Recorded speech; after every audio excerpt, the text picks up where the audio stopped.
गलती होने की चांस। नमस्कार दोस्तों, स्वागत है आपका। आज हम लोग बात करेंगे क्लास 12 हिस्ट्री के बुक 2 के चैप्टर नंबर 7 एक साम्राज्य की राजधानी विजयनगर के बारे में। अध्ययन की दृष्टिकोण से इस चैप्टर को हमने दो भागों में बांटा है, भाग 1 और भाग 2। आज हम भाग 1 का विस्तृत अध्ययन करेंगे और जब हम दोनों ही भागों का अध्ययन कर लेंगे तो इस चैप्टर से संबंधित बोर्ड एग्जाम में 1 मार्क, 3 मार्क या 5 मार्क का कोई सवाल आएगा तो उसका आप आसानी से जवाब दे पाएंगे, क्योंकि आपका कंसेप्ट पूरी तरह से क्लियर हो चुका होगा।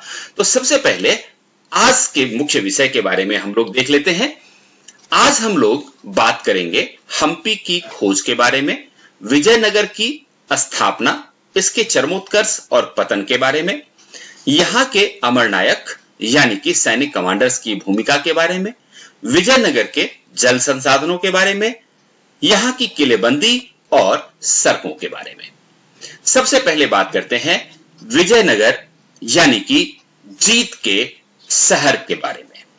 विजयनगर का नाम हम्पी भी है और इसका ये नाम वहां की जो मातृ देवी पंपा देवी हैं, जिनका इमेज आप राइट साइड में ये देख पा रहे हैं, इन पंपा देवी के नाम पे इस शहर का नाम हम्पी भी रखा गया। लेकिन उस समय के लोग, समकालीन लोगों का मतलब होता है जो उस समय हुआ करते थे जब विजयनगर फल फूल रहा था, तो वो लोग इसको कर्नाटक साम्राज्यमू भी कहते हैं। विजयनगर की एक बहुत खास विशेषता है कि यहां की जो मुख्य नदी है तुंगभद्रा नदी, इसके द्वारा एक प्राकृतिक रूप से कुंड बनाया गया है जिसमें तुंगभद्रा नदी से सीधे पानी आता है और इस शहर के चारों ओर ग्रेनाइट की पहाड़ियां हैं।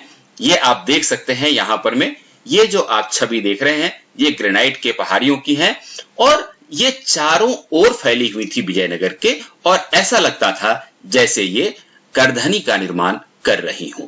और इन्हीं ग्रेनाइट की पहाड़ियों से कई जलधाराएं नीचे आती थीं और तुंगभद्रा नदी में मिलती थीं।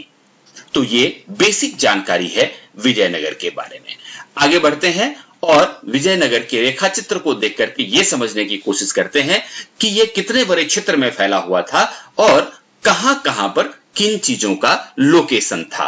तो सबसे पहले आप इसे देखिए, ये जो आप ब्लू लाइन देख पा रहे हैं ये तुंगभद्रा नदी है और तुंगभद्रा नदी विजयनगर के बिल्कुल उत्तर दिशा में स्थित था और उत्तर पूर्व की तरफ बहता था। तो ये भी सवाल आपसे 1 नंबर के लिए पूछा जा सकता है कि बताइए कि तुंगभद्रा नदी किस तरफ बहती थी, तो आपका जवाब होगा उत्तर और पूर्व की तरफ। दूसरा जो मुख्य स्थान था यहां का वो था हम्पी। ये पूरे इलाके में ये जो आप बिल्कुल पश्चिम की दिशा में देख पा रहे हैं ये जगह हम्पी है। इसके अलावा जो अन्य मुख्य स्थान थे वो यहां का केंद्रीय भाग था और उसके बाद यहां देखिए ये नगर था जहां साधारण जन रहते थे। साथ ही इसके जस्ट लेफ्ट हैंड साइड में ये देखिए ये शाही केंद्र था जहां पर में राज परिवार के लोग रहते थे। तो इसका आपको क्लियर कट पता लग गया कि विजयनगर किस तरह से बसा हुआ था। आगे बढ़ते हैं और अब बात करते हैं हम्पी के खोज के बारे में। हम्पी के खोज का श्रेय कॉलिन मैकेंजी को जाता है, जिनका जन्म 1754 ईस्वी में हुआ था। मैकेंजी पेशे से एक अभियंता थे, सर्वेक्षक थे और मानचित्रकार भी थे। 1815 ईस्वी में उन्हें भारत का पहला सर्वेयर जनरल बनाया गया था। तो ये 1 नंबर का एक सवाल यहां बनता है कि कॉलिन मैकेंजी कौन थे, तो अब आपको इसका जवाब पता लग गया। आगे बढ़ते हैं कि किस तरह से मैकेंजी ने हम्पी के खोज को आगे बढ़ाया। सबसे पहले 1800 ईस्वी में हम्पी को कॉलिन मैकेंजी ने ढूंढा और सबसे पहले इसका उन्होंने एक सर्वेक्षण मानचित्र तैयार कराया कि ये कितने बड़े क्षेत्र में फैला हुआ था। इस काम में उनको मदद मिली वहां के जो मंदिर थे और उनके जो पुरोहित थे, उनको जो भी कहानियां याद थीं या उन पुरोहितों ने जो कुछ भी विजयनगर के बारे में अपने पूर्वजों से सुन रखा था, वो जानकारी भी मैकेंजी ने प्राप्त किया। साथ ही 1836 ईस्वी से अभिलेखकर्ताओं के द्वारा हम्पी के विभिन्न मंदिरों के दर्जनों अभिलेख इकट्ठा किए गए और 1856 ईस्वी में छाया चित्रकारों के द्वारा यहाँ के विभिन्न भवनों के चित्रों का संकलन भी किया गया। इस तरह से हम्पी दुनिया के सामने आया और ये जो स्रोत प्राप्त हुए थे, इनको विदेशी यात्रियों के वृत्तांत के साथ तेलुगु, कन्नड़, तमिल और संस्कृत साहित्य के साथ भी मिलान किया गया, जिससे कि ये बात क्लियर हो जाए कि जो जानकारी इसके बारे में इकट्ठा की गई है वह 100% सही है। तो दोस्तों, अब आपको पता लग गया कि किस तरह से इसका खोज हुआ। अब हम बात करते हैं विजयनगर साम्राज्य के विस्तार के बारे में। तो ये देखिए दोस्तों, ये जो लाल हिस्सा आपको दिख रहा है, ये उत्तर में यहां से लेकर के पूरब में यहां और यहां हिंद महासागर के ऊपर से होते हुए अरब सागर के किनारे यहां तक, ये कंप्लीट इलाका जो था ये विजयनगर साम्राज्य था। जो आप यहां देख पा रहे हैं, पुराने इसके शहर हम्पी, यहां पर बेलरी, यहां पर विजयनगर आपको दिख रहा है, ये मैसूर दिख रहा है, यहां कांची दिख रहा है, ये क्वाजिकोड दिख रहा है। तो मैप क्वेश्चन के दृष्टिकोण से विजयनगर साम्राज्य के अंदर कौन कौन से मुख्य स्थान थे, ये आपके लिए समझना अत्यंत जरूरी है। अब हम बात करते हैं विजयनगर साम्राज्य की स्थापना के बारे में। विजयनगर साम्राज्य की स्थापना 1336 ईस्वी में हरिहर और बुक्का नाम के दो भाइयों के द्वारा की गई थी। यह भी एक नंबर का सवाल आपसे पूछा जा सकता है बोर्ड एग्जाम में कि बताइए कि विजयनगर साम्राज्य की स्थापना कब और किसने की। तो अब आपको जवाब पता है कि 1336 ईस्वी में हरिहर और बुक्का के द्वारा। विजयनगर के शासक राय उपाधि धारण किया करते थे, ये अपने साथ राय टाइटल लगाया करते थे। और एक बहुत महत्वपूर्ण बात यह है कि विजयनगर साम्राज्य के पड़ोस में एक उड़ीसा था। उड़ीसा के जो शासक होते थे उनको गजपति कहा जाता था, यानी हाथियों के मालिक। और उन्हीं के पड़ोस में दक्कन के जो सुल्तान शासन करते थे उनको अश्वपति यानी कि घोड़े का मालिक कहा जाता था। लेकिन विजयनगर के जो राय हुआ करते थे, यहाँ के जो राजा हुआ करते थे, उनको नरपति यानी कि मनुष्यों का मालिक कहा जाता था। ये अपने आप में उनके लिए एक बहुत ही प्रतिष्ठा की बात थी। अब हम बात करते हैं कि विभिन्न चरणों में विजयनगर के अंदर किन वंश के लोगों ने शासन किया। तो सबसे पहले हरिहर और बुक्का जिन्होंने विजयनगर साम्राज्य की स्थापना की थी, उनके पिताजी का नाम था संगम। तो सबसे पहले संगम वंश के लोगों ने 1336 ईस्वी से 1485 ईस्वी तक विजयनगर पर शासन किया। उसके बाद सुलु वंशों ने शासन शुरू किया और सुलु वंशों का शासन 1485 से 1503 ईस्वी तक चलता रहा। इसके बाद तुलु वंश का शासन शुरू हुआ और तुलु वंश के लोगों ने 1503 से 1542 ईस्वी तक शासन किया।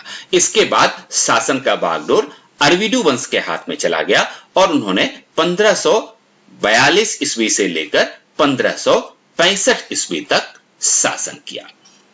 आगे बढ़ते हैं। अब ये जो आप देख पा रहे हैं राजा और व्यापारी, ये एक बहुत ही महत्वपूर्ण सवाल है। क्यों?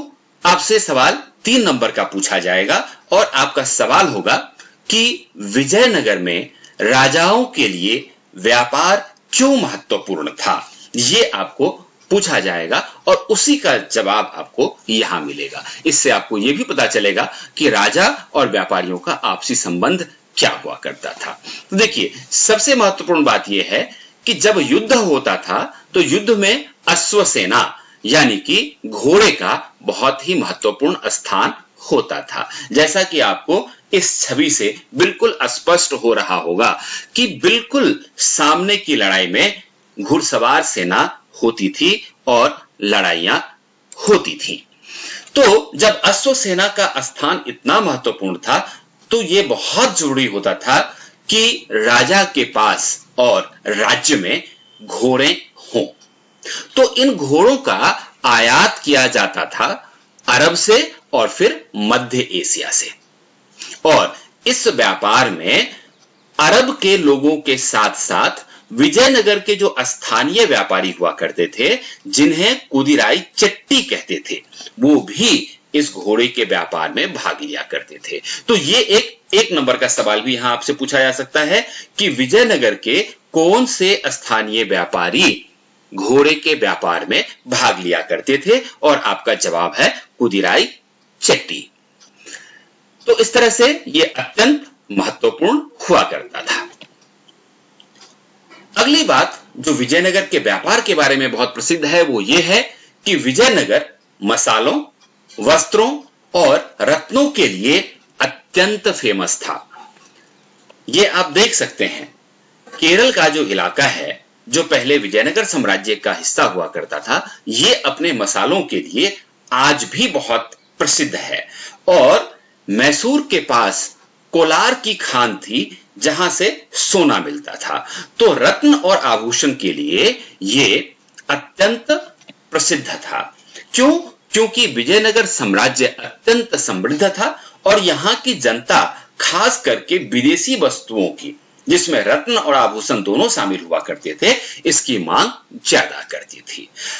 और इससे जो संबंधित बात है वो ये है कि व्यापार जितना बढ़ता था, राज्य को उतना ही ज्यादा राजस्व प्राप्त होता था और इससे राज्य की समृद्धि भी बढ़ती थी।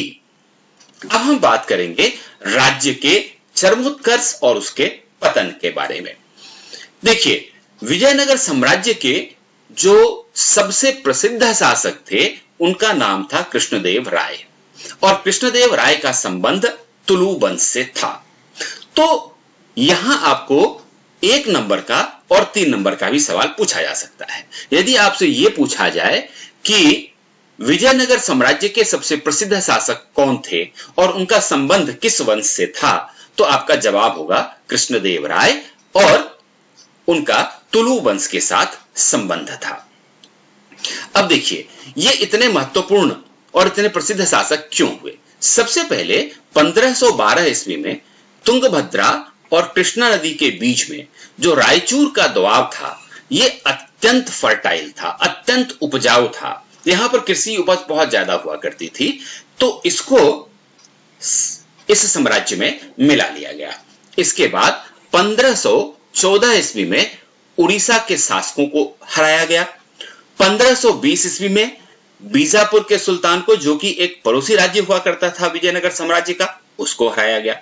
इसके साथ ही इन्होंने, ये जो छवि आप देख रहे हैं, ये राजा कृष्णदेव राय की है। इन्होंने दक्षिण भारतीय मंदिरों में गोपुरम का निर्माण करवाया। गोपुरम के बारे में आगे हम विस्तार से पढ़ेंगे। यहां सिर्फ आपको मैं इतना बता दूं कि मुख्य मंदिर के सामने जो बहुत बड़े प्रवेश द्वार हुआ करते थे, उनको गोपुरम कहा करते थे। साथ ही उन्होंने अपनी मां के नाम पर विजयनगर में ही नगलपुरम के नाम से एक उपनगर की स्थापना की, और 1529 ईस्वी में राजा कृष्णदेव राय की मृत्यु हो गई। तो विजयनगर साम्राज्य में यदि हम कृष्णदेव राय के योगदान की बात करें, तो सबसे पहली बात तो ये कि ये एक ऐसा राज्य था जो सामरिक रूप से हर समय तैयार रहता था। अर्थात ये इतना सुदृढ़ था कि अगर लड़ाई हो तो लड़ाई के लिए हमेशा ही ये तैयार रहता था। साथ ही ये अतुलनीय शांति और समृद्धि का युग था। शांति थी चारों ओर और समृद्धि भी लगातार बढ़ रही थी। कृष्णदेव राय ने, जैसा कि हमने पीछे देखा, बेहतरीन मंदिरों का निर्माण करवाया। साथ ही मंदिरों में उन्होंने भव्य गोपुरम भी जोड़े। साथ ही अपने साम्राज्य का विस्तार भी किया और उसको सुदृढ़ भी किया। तो कृष्णदेव राय के योगदान के बारे में अगर आपसे प्रश्न होता है तो आप ये जवाब लिखेंगे, क्योंकि एक सीधा सवाल जो पूछा जाता है वो ये है कि राजा कृष्णदेव राय का समय विस्तार और सुदृढ़ीकरण का युग था, इस बात को स्पष्ट करें। अब आपको इसका जवाब मिल गया है। आगे बढ़ते हैं कि इसके पतन के क्या कारण थे। यह साम्राज्य अपने चरमोत्कर्ष के पार पहुंचने के बाद पतन को कैसे प्राप्त हुआ। तो देखिए, सबसे पहली बात तो यह हुई कि राजा कृष्णदेव राय की मृत्यु के बाद उनके जो उत्तराधिकारी बने वो उतने सुयोग्य नहीं थे। इसका नतीजा ये हुआ कि कई नायकों ने उनके खिलाफ विद्रोह किया और कई सेनापतियों ने भी राजाओं को चुनौती दी, जिसका सामना वो नहीं कर सके। 1565 ईस्वी में राक्षसी तंगड़ी का युद्ध हुआ, जिसे कि हम लोग तालीकोटा का भी युद्ध कहते हैं। आप इस छवि से उस युद्ध का अंदाजा लगा सकते हैं। 1565 ईस्वी में जब राक्षसी तंगड़ी का युद्ध हुआ, जिसको तालीकोटा का भी युद्ध कहते हैं, तो इसमें एक तरफ विजयनगर की सेना थी, जिसका नेतृत्व वहां के प्रधानमंत्री रामराय कर रहे थे, और उनके विरुद्ध उनके पड़ोसी जो राज्य थे बीजापुर, अहमदनगर और गोलकुंडा, उनकी संयुक्त सेना थी। और इस युद्ध में रामराय मारे गए। बीजापुर, अहमदनगर और गोलकुंडा की संयुक्त सेना का सामना विजयनगर की सेना नहीं कर पाई।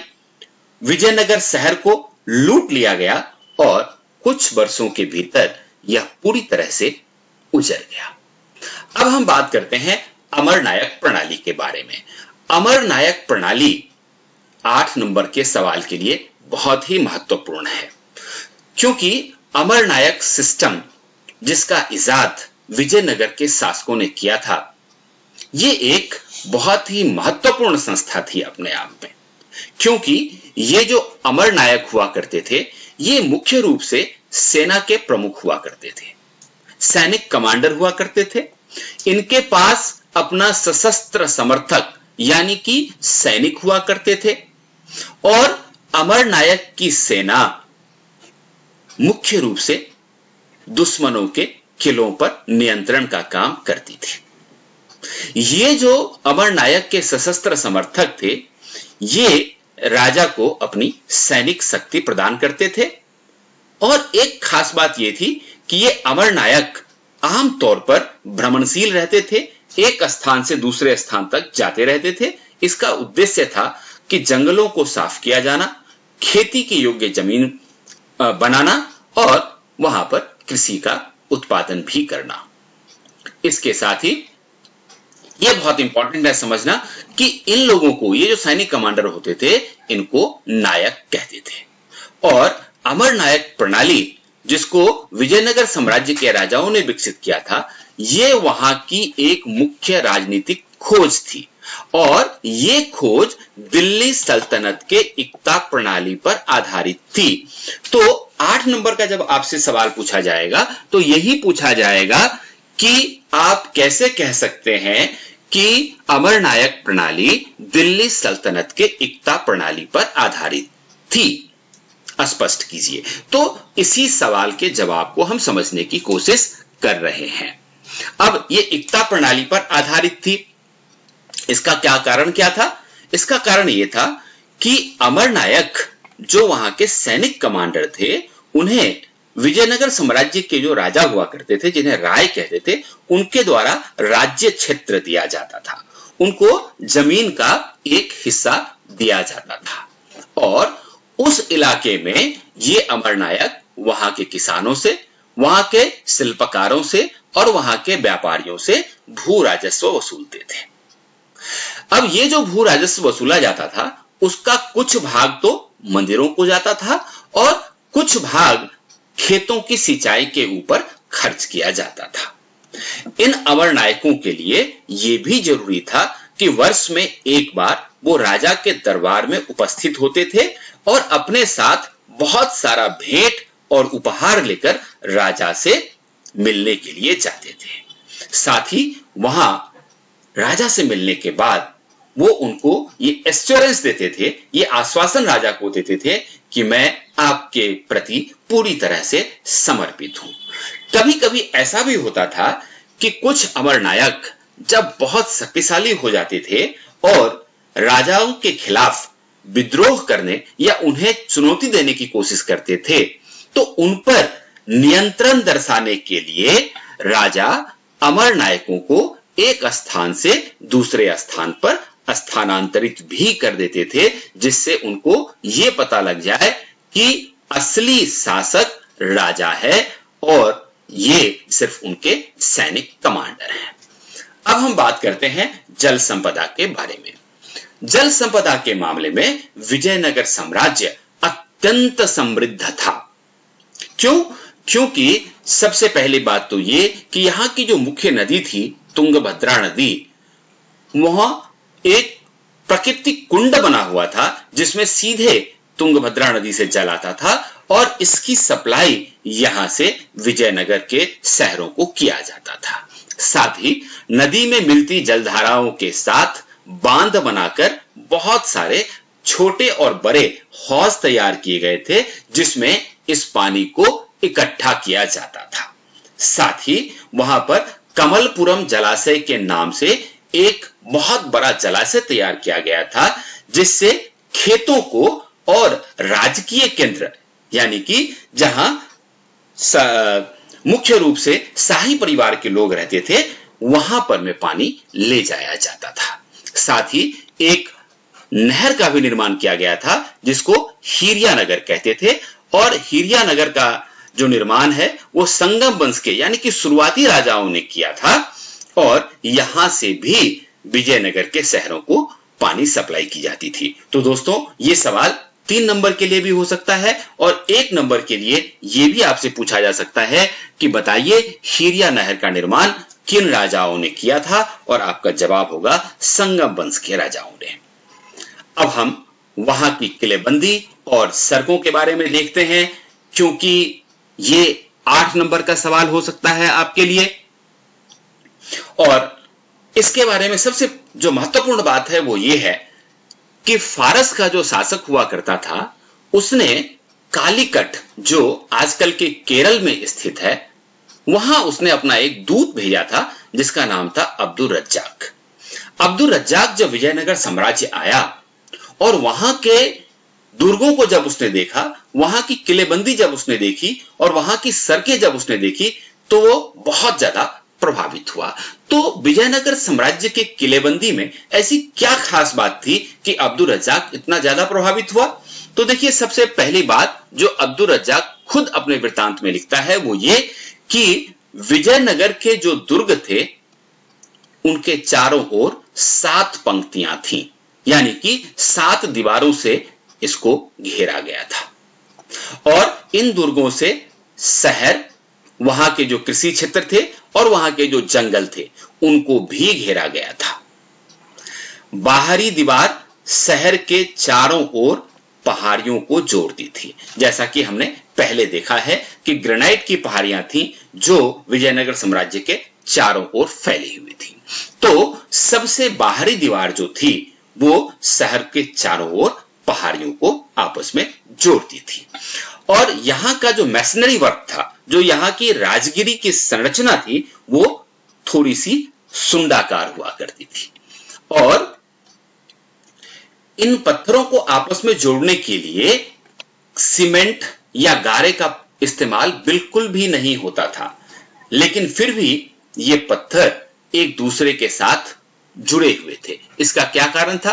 क्योंकि ये जो पत्थर थे ये फनाकार होते थे और जब इनको एक निश्चित एंगल पर तोड़कर एक दूसरे के साथ फंसा दिया जाता था तो ये अपने स्थान पर टिके रहते थे और दीवार के अंदर का जो हिस्सा होता था उसे मिट्टी या फिर बालू के मिश्रण से लेप दिया जाता था। यहां के जो बुर्ज हुआ करते थे वो वर्गाकार होते थे या फिर आयताकार होते थे और बाहर की ओर निकले हुए होते थे। यहां जो किलेबंदी की गई थी उसका मुख्य उद्देश्य यह था कि प्रतिपक्ष को यानी कि दुश्मनों को खाद्य सामग्री से वंचित रखा जाए, जिससे कि वो अंत में समर्पण करने के लिए बाध्य हो जाए। क्यों? क्योंकि इनके पास जब इन्होंने 7 अलग अलग दीवारों से अपने क्षेत्रों की किलेबंदी कर रखी थी तो इनके पास खाने पीने के सामान की कमी नहीं होती थी। अगर बाहर से कोई दुश्मन आक्रमण करता था इनके ऊपर तो वो एक निश्चित समय तक तो अपने लिए खाना पीना लेकर आता था और उसके बाद उसके पास जब उन चीजों का खात्मा हो जाता था और उसके पास वापस जाने का भी रास्ता नहीं बचता था, तो वो फिर समर्पण करने के लिए बाध्य हो जाता था और किलेबंदी से नगरीय केंद्र के आंतरिक भाग के चारों ओर से घेरा गया था। ये बहुत ही महत्वपूर्ण बात है। अब हम बात करते हैं कि दुर्ग में प्रवेश करने के लिए जो मुख्य सड़कें थीं, वो एक बहुत ही सुरक्षित प्रवेश द्वार थी और प्रवेश द्वारों के ऊपर मेहराब बने होते थे, उनके ऊपर गुंबद बने होते थे और ये गुंबद और मेहराब तुर्की के जो सुल्तान होते थे उनके द्वारा जो प्रवर्तित स्थापत्य कला होता था उनसे लिया गया था। यहां की जो सड़कें होती थी वो पहाड़ी भूभाग से बचकर घाटी से होती हुई घूमती थी ताकि ये दुश्मनों की नजर से बची रहें और यहां की जो सड़कें होती थी वो मंदिर के प्रवेश द्वारों से आगे बढ़ी हुई होती थी और इन रास्तों के, इन सड़कों के दोनों ओर बाजार लगा करते थे। तो दोस्तों, आज हमने जानकारी प्राप्त की किलेबंदी और सड़क तक। आशा करता हूं कि ये पाठ आपको पसंद आया होगा। धन्यवाद।